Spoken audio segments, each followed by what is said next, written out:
What do you have, तुम्हारे पास क्या है। What all do you have, तुम्हारे पास क्या क्या है। What else do you have, तुम्हारे पास और क्या है। What ever you have is mine, जो कुछ भी तुम्हारे पास है मेरा है। यहाँ पर वॉट का क्या मतलब होता है ये सबको पता है, लेकिन जब हमने वॉट के साथ ऑल को जोड़ दिया तो इस वॉट ऑल का मतलब हो गया क्या क्या। इसी तरह वॉट एल्स का मतलब हो गया और क्या, और वॉट एवर का मतलब हो गया जो कुछ भी। तो आज हम लोग सीखेंगे WH फैमिली वर्ड्स। अगर आप सवाल बहुत पूछते हैं या पूछते समय अटक जाते हैं तो ये वीडियो आपके लिए है। Welcome back to my channel, this is Tauseef and you are watching grow your English. इनको हम WH फैमिली वर्ड इसलिए कहते हैं क्योंकि ये सभी WH से शुरू होते हैं।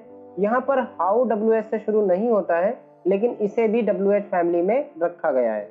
यहाँ पर जितने भी WH वर्ड लिखे हैं उनका मतलब लगभग आपको पता होगा, लेकिन जब WH वर्ड के साथ दूसरे वर्ड को जोड़ दिया जाता है तब वो WH वर्ड फ्रेज बन जाता है। तो चलिए आगे बढ़ते हैं और एक एक करके सबको समझते हैं। तो चलिए सबसे पहले हम व्हेन की बात करते हैं। इसका मतलब कब होता है। जैसे आप ऑफिस कब जाते हो, when do you go to office. When में जब हम सिंस जोड़ेंगे तब ये हो जाएगा सिंस व्हेन। सिंस व्हेन का मतलब होता है कब से। जैसे तुम कब से इंग्लिश सीख रहे हो, since when have you been learning English. From when का मतलब भी कब से होता है, लेकिन इसका यूज हम फ्यूचर के लिए करते हैं। जैसे आप कब से काम करना शुरू करोगे, from when will you start working. देखिए यहाँ पे कंफ्यूज नहीं होना है, तुम कब से इंग्लिश सीख रहे हो। यहाँ पे इंग्लिश सीखने का जो प्रोसेस है वो पास्ट में शुरू हुआ, इसलिए मैंने सिंस व्हेन लगाया। आप कब से काम करना शुरू करोगे, ये फ्यूचर की बात हो गई, इसलिए हमने फ्रॉम व्हेन लगाया। तो जब पास्ट की बात होगी तो आप सिंस व्हेन लगाओगे, और जब फ्यूचर की बात होगी तो आप फ्रॉम व्हेन लगाओगे। जैसे आप कब से जिम जाना शुरू करोगे, देखिए ये फ्यूचर की बात है, यहाँ पे हम सिंस व्हेन नहीं लगाएंगे, हम बोलेंगे from when will you start going to gym. Until when का मतलब होता है कब तक। जैसे आप कब तक वहां पर ठहरे हुए हो या रुके हुए हो, कैसे बोलेंगे, until when are you staying there. Where का मतलब कहाँ होता है, जैसे तुम कहाँ जा रहे हो, where are you going. Where के साथ जब हम फ्रॉम को जोड़ेंगे तो हो जाएगा फ्रॉम वेयर, और इसका मतलब होता है कहाँ से। जैसे आप कहाँ से हो, फ्रॉम वेयर आर यू। यहाँ पे हम फ्रॉम को सेंटेंस के लास्ट में भी रख सकते हैं और ऐसे भी बोल सकते हैं वेयर आर यू फ्रॉम। ठीक है, ये फ्रॉम एक प्रीपोजिशन है, इसको सेंटेंस के पहले चाहे आप बोल दीजिए चाहे लास्ट में बोल दीजिए। ये बात मैंने आपको सिंपल सेंटेंस की सीरीज में बताई थी। अप टू वेयर का मतलब होता है कहाँ तक। जैसे ये फॉर्म मुझे कहाँ तक भरना चाहिए या कहाँ तक भरूं, up to where should I fill this form.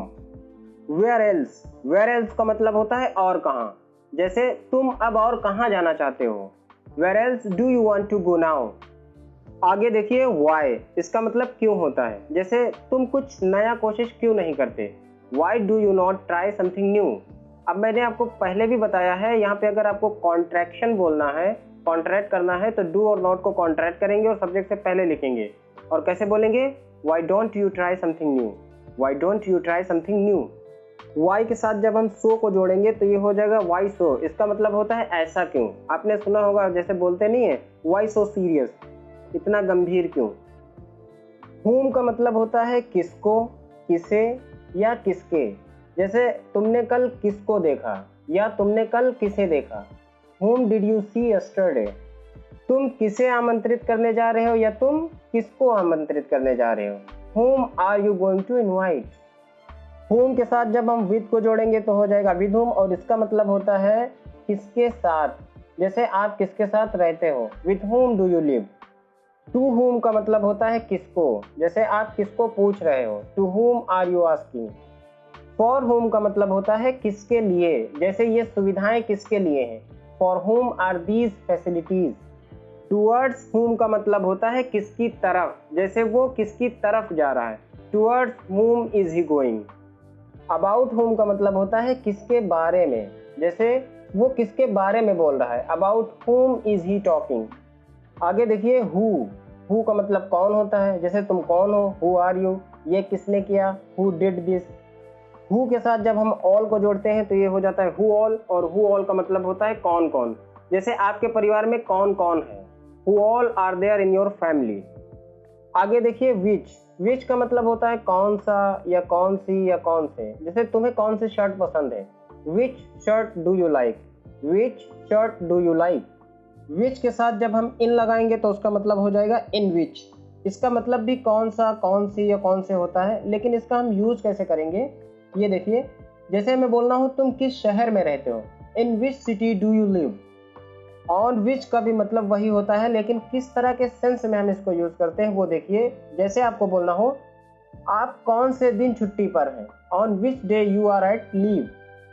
From which का भी मतलब वही होता है, लेकिन इसका भी सेंस अलग है। जैसे आपको बोलना है धोनी किस टीम से खेलता है, तब आप बोलेंगे from which team does Dhoni play.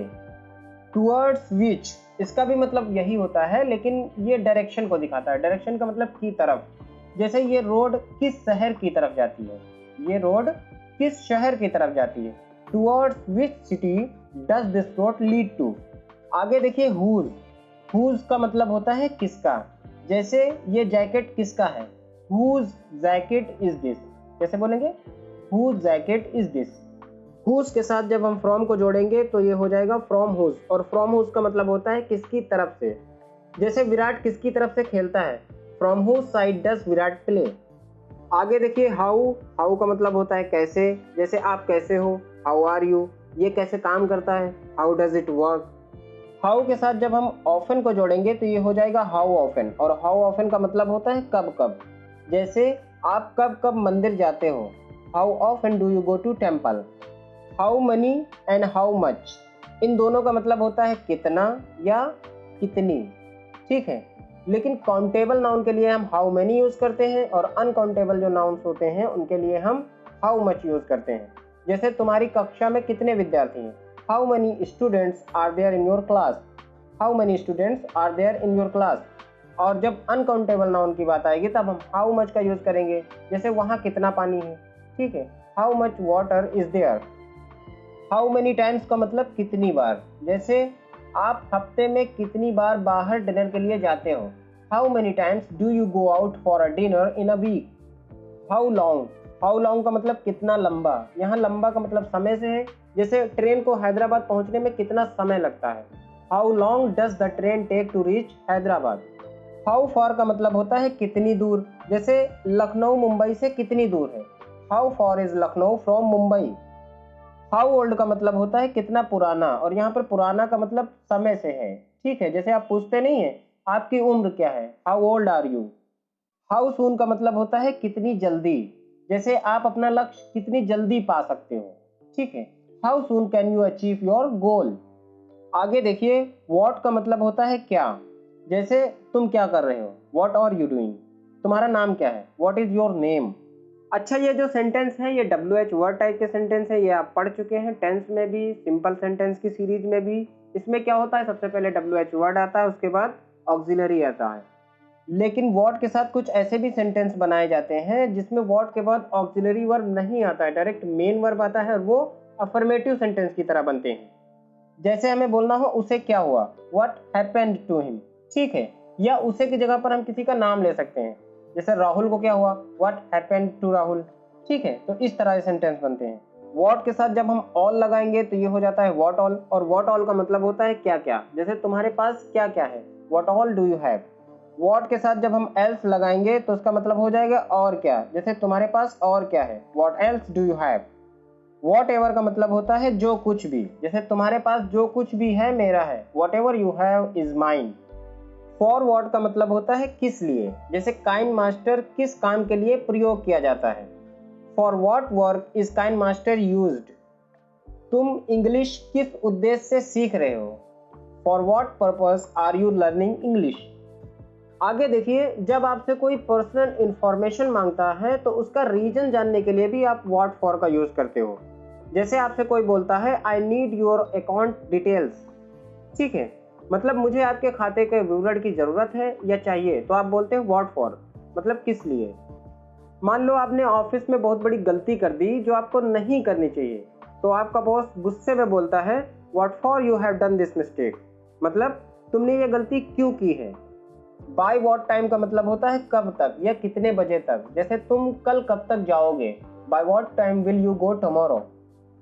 Eight what time, इसका भी मतलब होता है कब तक या कितने बजे तक। जैसे दुकान कितने बजे तक खुलती है, at what time does the shop open, या what time does the shop open, या what time does the shop open eight.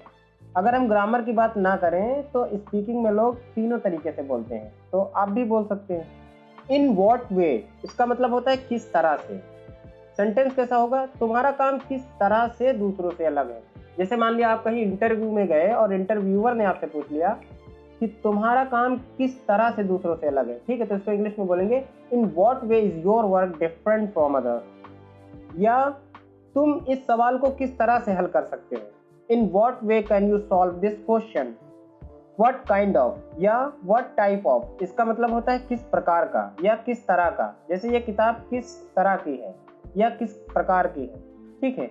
What kind of book is it या what type of book is it. About what का मतलब होता है किस बारे में, जैसे तुम किस बारे में बोल रहे हो, about what are you talking या what are you talking about, दोनों तरीके से बोल सकते हो, ठीक है। ऑन व्हाट का मतलब होता है किसके ऊपर, जैसे छूट किसके ऊपर कैलकुलेट की जाती है, on what a discount is calculated. तो यहाँ पर आपने WH वर्ड फैमिली के बारे में सीखा और उनसे रिलेटेड क्वेश्चंस बनाना सीखे। अगर वीडियो अच्छा लगा हो तो लाइक कीजिए, शेयर कीजिए, और अगर आप हमारे चैनल पर नए हैं तो चैनल को सब्सक्राइब कीजिए। हम मिलेंगे आपको एक नए वीडियो के साथ। Thanks for watching.